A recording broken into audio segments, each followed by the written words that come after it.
There it goes. Hello, thank you so much for meeting with me, Bernadette.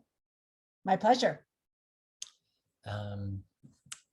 I'm David Peterson. We chatted a bit on Twitter. I reached out to you. I saw your organization, love the work you're doing.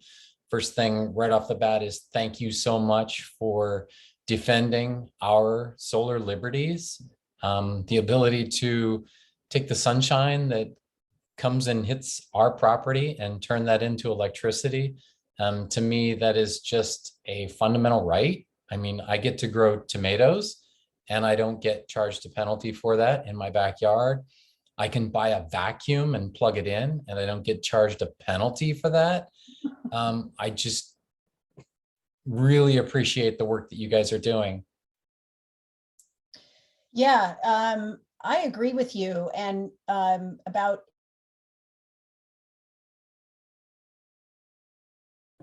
I've lost audio.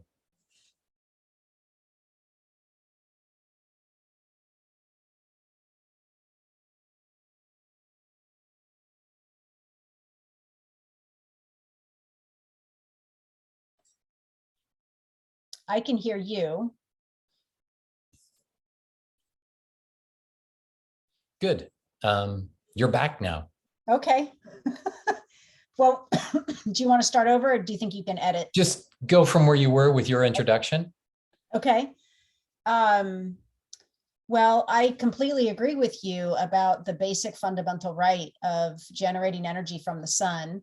You know, this is something California voters locked in place over 40 years ago with the original Solar Bill of Rights. And it's something that voters still today across geographic areas and political spectrums, about 80% of Californians agree that we should all have the right to generate energy from the sun.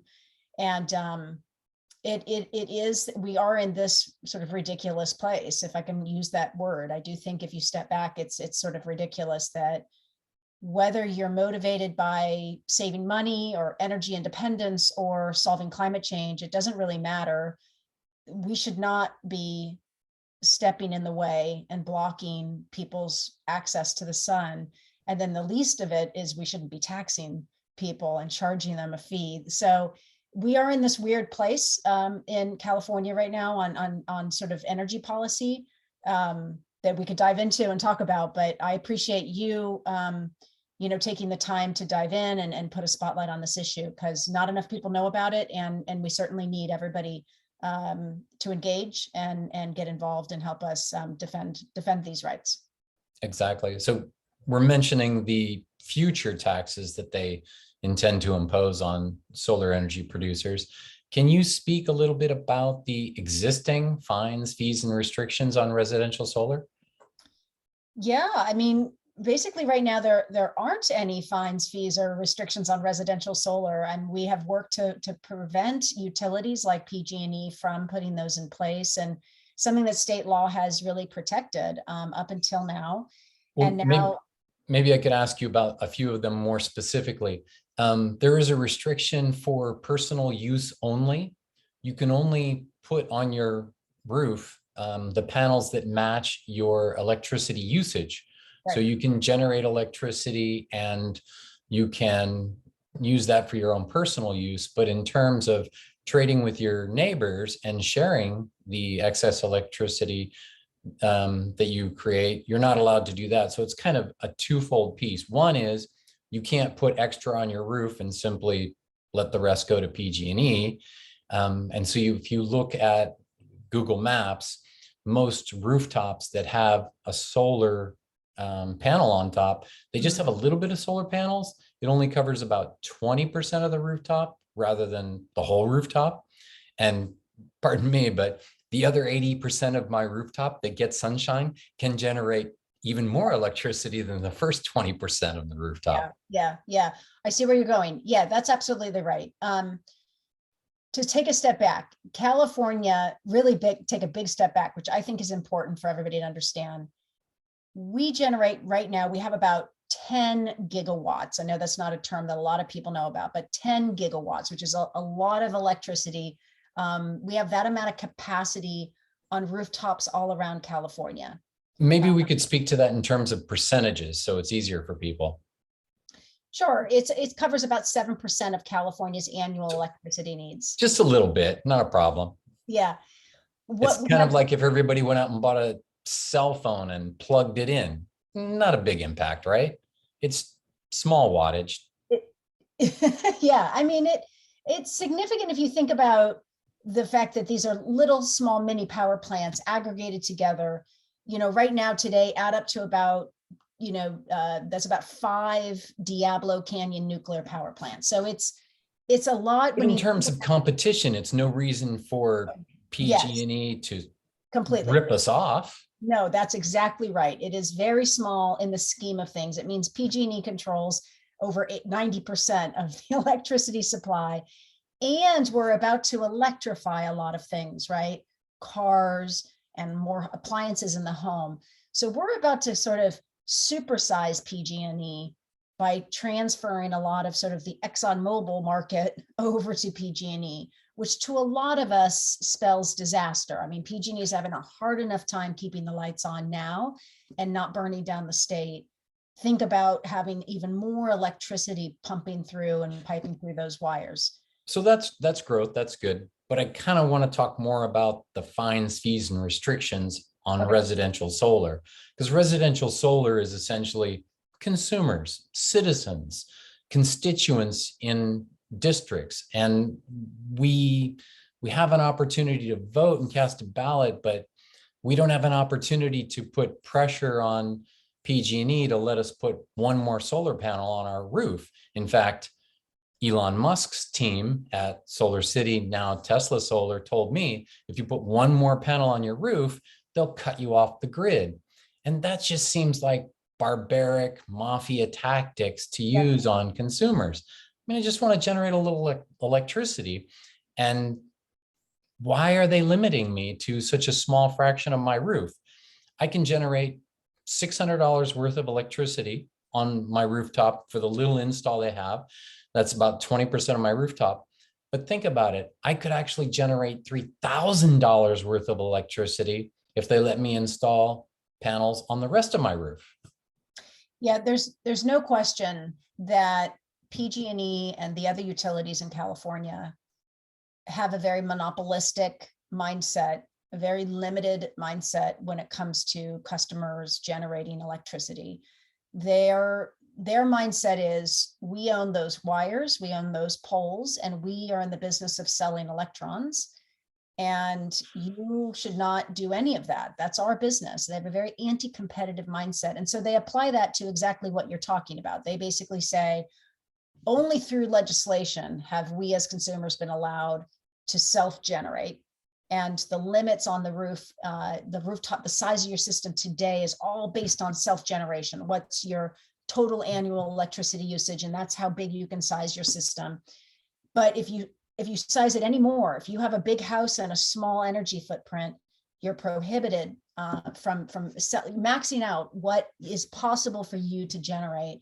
That is not allowed in California. You're absolutely right. And the utilities have this mindset of, you'd be, essentially selling electrons to your neighbor. And that's something that we don't allow because they have this protected monopoly. So we can buy commercial solar at half price from PG&E rates. I buy it, commercial solar, and all of our neighbors can buy it, but consumers can't, and they should be able to buy residential solar at half the price that PG&E gouges us for. I mean, one of the things I saw in your mission statements is you guys specifically say that you're an advocate for fair market. And to me, fair market, free market would be a fantastic opportunity for us to bring solar liberty to everyone and give everyone the opportunity to participate in purchasing solar energy. That's right. What I think is interesting, and maybe I'm going too deep here, but we set up PG&E and the other utilities over 100 years ago. And it's a very much sort of a spoken hub, centralized energy system that we set up that at the time made sense to where we were in society. And we put in place So then we all we this. built that grid before PG&E even existed. We built it, we paid Okay, for it, that's right. and whether we had bonds or investors initially, we paid that off through rates. So That's you right. had actually mentioned this earlier, that PG&E feels that they own the grid, but in fact they don't. It's a public grid. We own Yes. it. We bought it. We paid for it. And we should be charging the fines, fees, penalties, and restrictions to PG&E to give them access Right. to our grid Our to grid. sell us a product. Yeah, and I think that that mindset is as something that that time has come for the idea of the 21st century shared economy, decentralized high-tech economy. I mean, these are all things that fly in the face of the centralized monopoly, and they You're we need talking about fair competition, and I love fair competition, but right now we're faced with price fixing. If I do generate a little bit of electricity, PG&E gets to dictate that they only give me 4 cents, which is a fraction of the market. It's about 10% of what they charge my neighbor when they sell it to them when I produce a little bit extra. So I feel that price fixing is an unfair restriction and fee that they're putting on residential solar. How do you feel about that one? Well, I think any fees on residential solar are unfair and illegal. And in fact, we will take that all the way to court if California moves in that direction. Well, it's legal because they make the rules, they make the laws, they get them approved by the CPUC, and that's the penalty that we currently pay. I sell at 4 cents, and then they sell it to my neighbor at 38 cents. And I feel that that's price gouging because, like I said earlier, I think my neighbor should be able to buy commercial solar at half that price, or from me at half that price. And when I buy commercial solar, it's half that price. And I would be willing to sell my excess solar to my neighbor at half that price. And that way, this gets away from all this mythology that they create about, oh, well, there's a lot of extra costs involved with residential solar and they're ripping you guys off. No, we should be right up front about it. If I could produce a little more, I would be glad to sell it to my neighbor at half the price they currently pay. And there's absolutely no costs involved in anything to do with solar generation, other than a long time ago, they put in smart meters. Smart meters, they have the ability to turn backwards. That's all.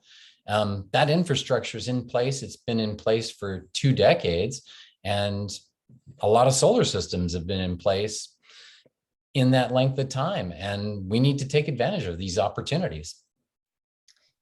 Yeah, well, we couldn't agree with you more on that last point. And, I think what's important right now, though, is that a lot of people understand just how much the self-generation rooftop solar is under threat, that the utilities are really making moves in California and all across the country to try to shut down the competition. And you guys are defending us. Yes. And my whole purpose of talking to you today is to invite you to go on offense with me. So defend ourselves to stop fines, fees, and restrictions on residential solar, but simultaneously, let's collaborate and go on offense and point out, just speak to it, just mention it, just talk about all these different ways that they restrict residential solar currently, charge us fees, charge us fines, put up prohibitions. One of my favorites that Dave Rosenfeld pointed out was they like to just straight out steal the electricity from you. So when you first get your system installed and it gets passed by the building inspector and PG&E comes out and they inspect it and everything's working correctly, the Solar City crew has all done their work. There's just a switch. You can turn it on, turn it off, and you can watch the meter spin backwards and then turn it off and watch this meter spin the other way. And PG&E steals the electricity for the first 6 months.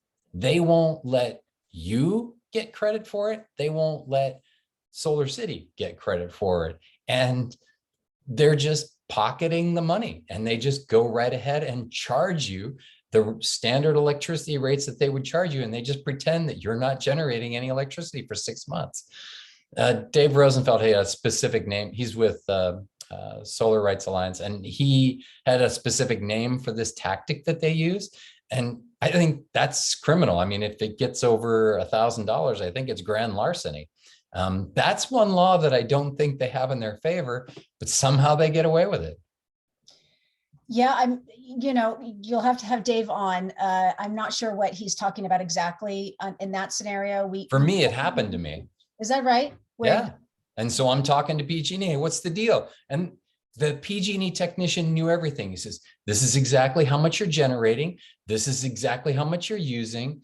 This is your time of day. He knew everything about it. It's all right here on my computer screen, but you can't get credit for that for 6 months because, well, we want some more paperwork from Solar City. It's just completely corrupt. So 6 months later, finally, we got credit for it.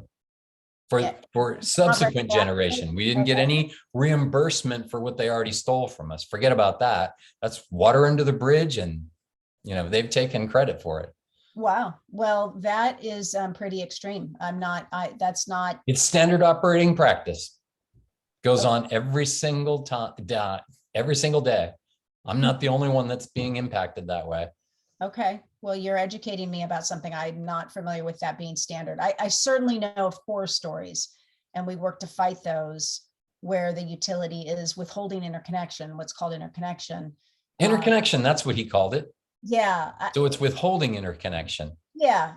There's definitely examples of that in horror stories where people, especially large businesses that are trying to interconnect a large solar system, that are held up for, I know of some farmers in the region that have been waiting years, and it is criminal. And we have tried to work to pass legislation to stop that. And we fight them all the time on that.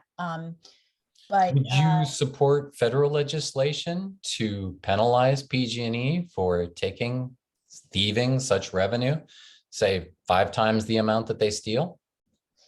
I don't know if that's something that should be done at the federal, can be done at the federal level, but I do. Well, we can always throw it out there as a proposal. We can just, legislation, submit it as a bill, and at least pick up awareness and get people to be aware of the fact that PG&E is stealing from all of us.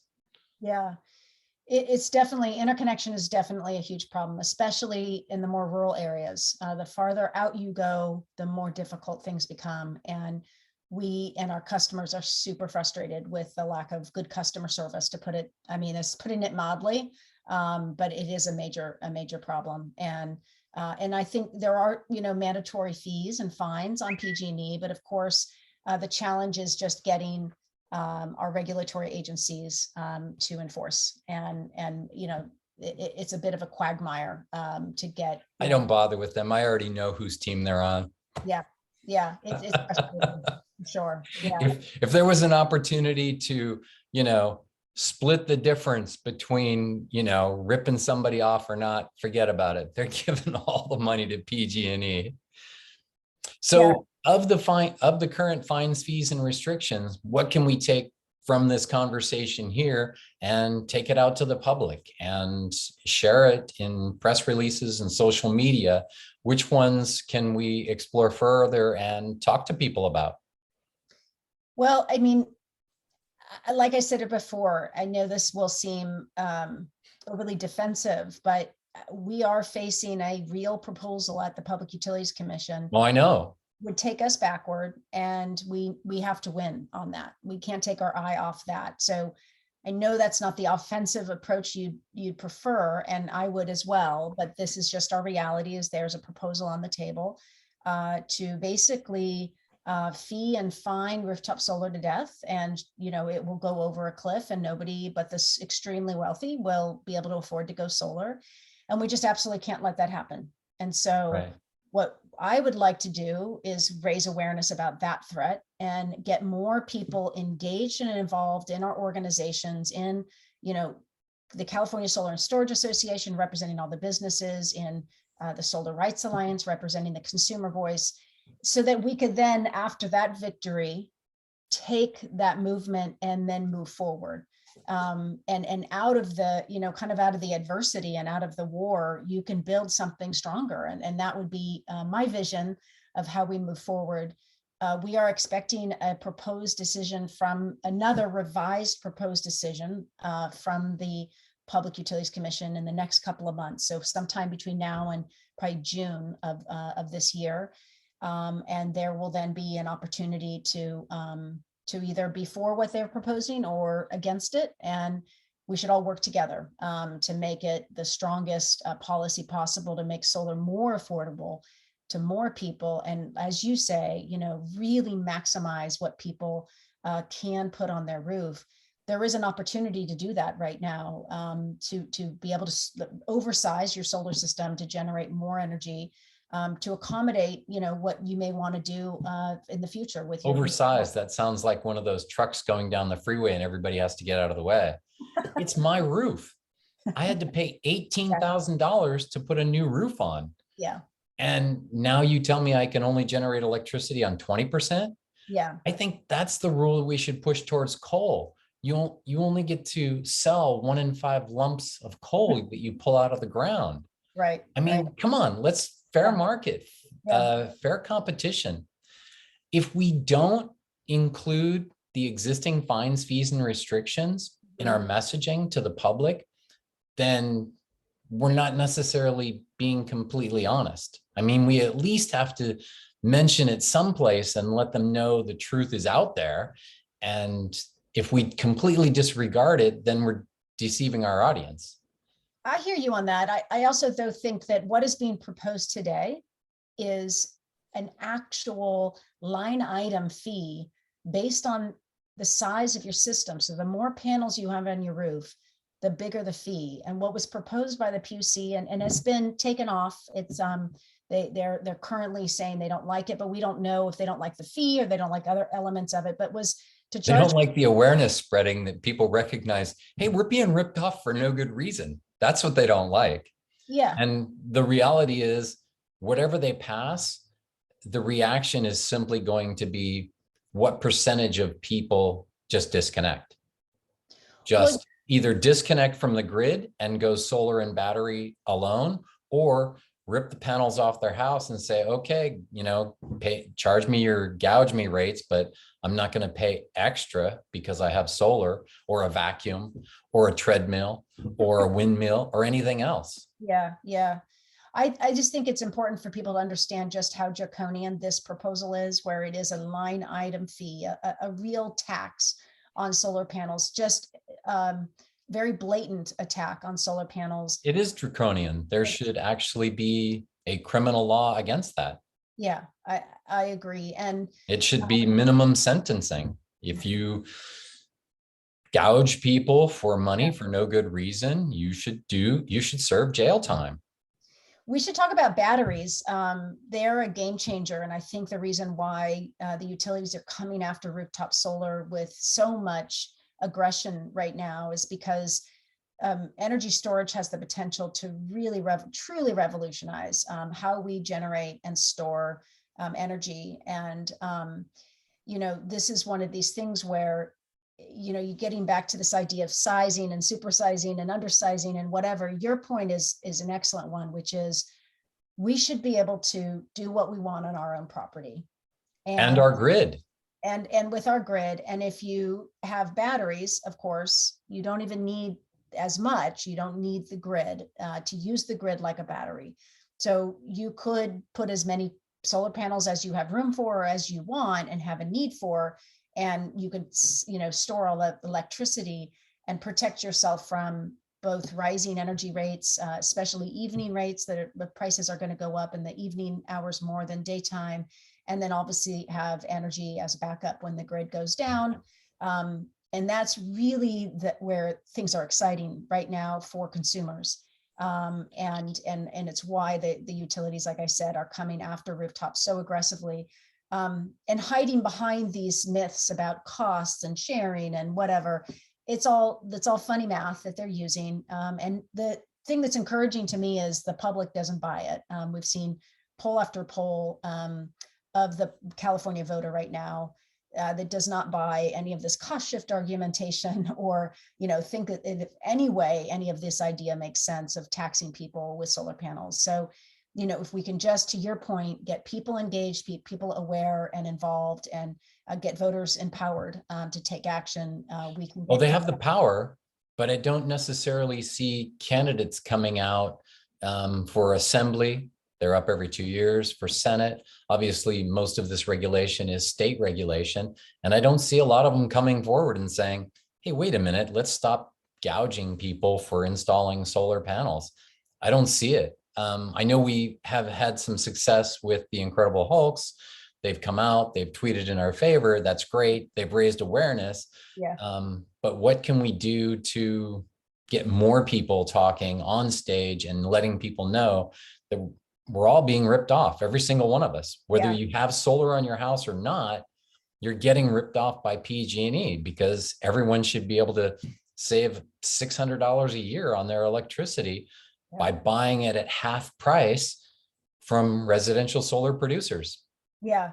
Well, I would definitely encourage anybody listening to this to contact their state assembly or state senator. There's about 21 state assembly and senators who have signed a letter against the solar tax, but there's the exact same number that signed a letter for the solar tax. So California's legislators are not really taking a stand like they should on this issue. And we should publish a list of those specific folks as an attachment to this conversation. Yeah, so people can finalizing. Yeah, I'm take happy. action. Yeah, I'm happy to share it. It's surprising. It's and it's not along party lines. It's Democrats and on the anti-solar side and Republicans on the pro-solar side. It's not a partisan issue. It's no, it's a donor issue. Yeah. When you look at who your donors are, yeah, that's how you make your decisions at the legislative body. Yes, unfortunately, that is the case, and we are outgunned 100 to 1. Voters aren't. Voters just need the awareness. Yeah. If voters have the awareness, your issue, my issues about solar will not be printed on the ballot. On the ballot, all you get's a name. That's it. You get the party initial. That's it. And if we don't raise awareness in advance, our deadline's June 7th, ballots drop first week of May, we only have 9 weeks left. And that's it. After that, we have nothing to do but lesser of two evils until November. Right. Yep. Yeah. So voter education is key, which is why I appreciate you having me on and giving attention to this important issue, and happy to share any other information that you can help amplify.